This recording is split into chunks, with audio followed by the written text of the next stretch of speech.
যে ব্যক্তি 1 দিরহাম সুদ খেয়েছে সে যেন 36 বার জেনা করেছে। একবার জেনা করেছে, আপনি জানেন কথার কথা বললাম যে কারো পরিবারের কোন এক মেয়ে বা ছেলে জেনা করে ফেলেছে, নাউজুবিল্লাহ, ধরা পড়েছে এলাকার মধ্যে, মানুষ তাকে কি সম্মানের চোখে দেখে? ভবিষ্যতে সে যত ভালোই হয়ে যাক না কেন, ওর ঘরে বিয়ে দেওয়ার সময় মানুষ 1000 বার চিন্তা করবে, তাই না? তাই না বিষয়টা? মনে করেন একটা মেয়ে জেনা করে ফেলেছে, আল্লাহ না করুক, নাউজুবিল্লাহ, এটা জানাজানি হয়ে গেছে, ওর ঘরে কি বিয়ের প্রস্তাব আসবে পরে?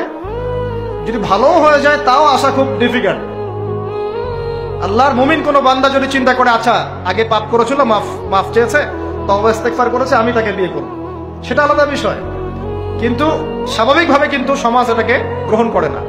একটা জেনার ক্ষেত্রে আমরা এইভাবে মানুষকে দেখি, আর 1 দিরহাম সুদের বিনিময়ে আপনি 36 বার জেনা করছেন। আল্লাহ আমাকে হেফাজত করুন, আল্লাহ আমাদের সবাইকে হেফাজত করুন। দূরে থাকতে হবে, থাকার চেষ্টা করতে হবে।